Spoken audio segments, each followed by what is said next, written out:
चरित्र भाग है।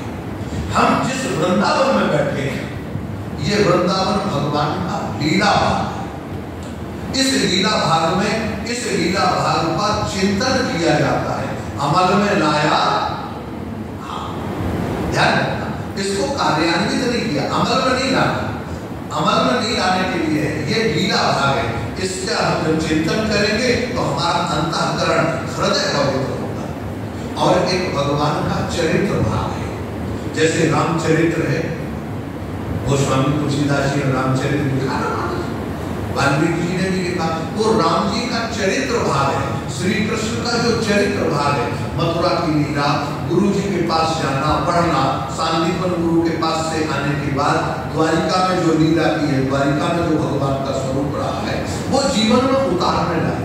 तो चरित्र भाग जो होता है वो जीवन में उतारने लायक होता है, और लीला जो भाग है उसका ध्यान करने लायक होता है। लीला भाग के चिंतन से अंतःकरण पवित्र होता है, और चरित्र भाग के चिंतन से व्यवहार पवित्र होता है। माता के साथ क्या व्यवहार करना चाहिए, बहन के साथ क्या व्यवहार करना चाहिए, भाई के साथ कैसा व्यवहार रखना चाहिए, गुरु जी के साथ कैसा व्यवहार रखना चाहिए, ये सारे व्यवहार चरित्र भाग से देखने में मिलते हैं। तो नारायण, ये भगवान श्री कृष्ण का मथुरा का जो व्यवहार है ये चरित्र भाग है, और वृंदावन का जो व्यवहार है वो लीला भाग है। इसलिए वृंदावन में लीला है, चरित्र नहीं।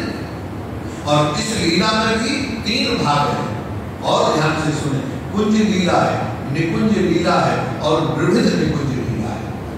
हम लोग कुंज लीला तक थोड़ी सी चर्चा कर पाएंगे, बाकी निकुंज लीला और विविध निकुंज लीला करने का हमको आज्ञा नहीं है अपने गुरुदेव की।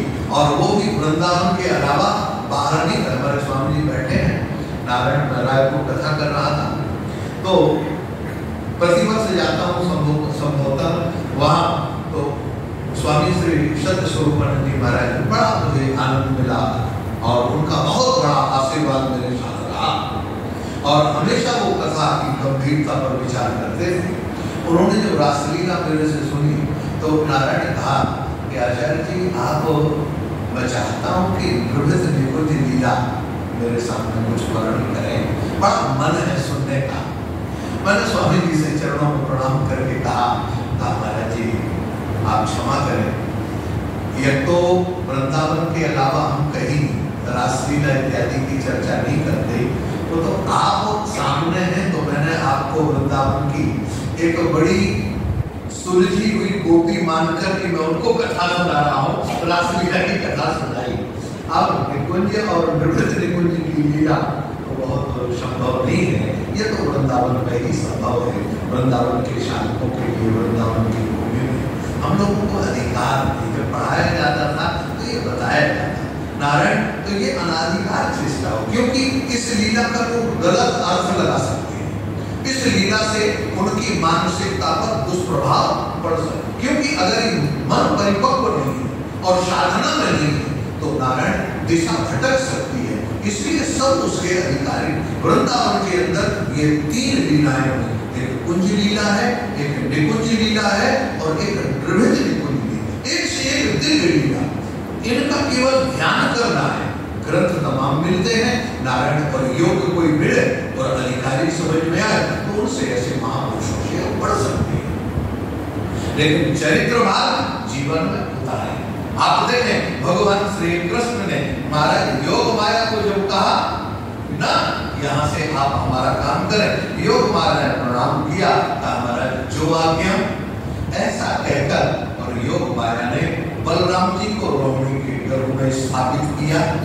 यहाँ कंस ने पहरेदारी बढ़ा दी थी, पता कर रहा था हमारा प्रसव कितने जल्दी होगा, लेकिन सब ने देखा तो जैसे गर्भवती माता प्रसव वाली जो होती है उसका पेट थोड़ा बड़ा हुआ होता है, लेकिन रात्रि के बाद जब देखा तो पेट बिल्कुल पिचका हुआ।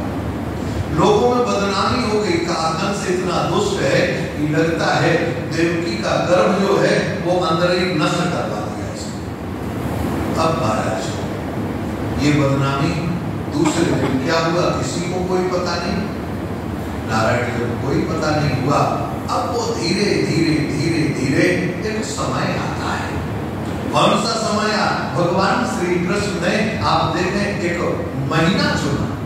क्या चुना? महीना चुना।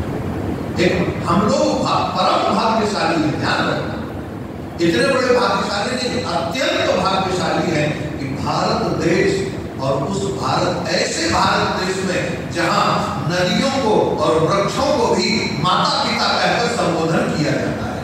हम गंगा माता कहते हैं, यमुना माता कहते हैं, नर्मदा माता, गोदावरी हमारी माँ, गाय हमारी माता है। आपने पीपल के वृक्ष को हम भगवान नारायण मानते हैं, बट के वृक्ष को हम लोग भगवान शंकर मानते हैं, पाकर के वृक्ष को भगवान ब्रह्मा का स्वरूप मानते हैं। आप बताइए, नीम के वृक्ष में भगवती दुर्गा का निवास होता है। इन वृक्षों की हम लोग पूजन करते हैं। अभी अभी 2 दिन पहले जो षष्ठी गई हमारा, इसको हल षष्ठी बोलते हैं। ये हल षष्ठी में महुआ के वृक्ष का पूजन होता है। महुआ के फल खाए जाते हैं। महुआ का हमारा दातून करती माताएं रहती हैं, जिनको बालक की संतान इत्यादि का प्रॉब्लम हो, ये षष्ठी का व्रत प्रारंभ कर दें। प्रत्येक मास की षष्ठी का व्रत करें, 1 वर्ष तक करें। निश्चित है भगवान की कृपा से, भगवान शंकर और माता पार्वती की कृपा से उनको संतान होगी। ये नियम नारायण ऐसे हमारी ये वो भारत देश पवित्र, और भारत देश का भरतखंड में भी जम्बूद्वीप में भी आर्यावर्त क्षेत्र, आर्यावर्त में भी गंगा और यमुना का किनारा, एक तरफ भगवती भागीरथी, दूसरे तरफ भगवती कालिंदी यमुना, और उस यमुना के पश्चिम दिग भाग में श्री धाम वृंदावन, और वृंदावन मथुरा, और उस मथुरा में कंस के जेल खाने में नारायण वहां बैठकर भगवान का जन्म हुआ।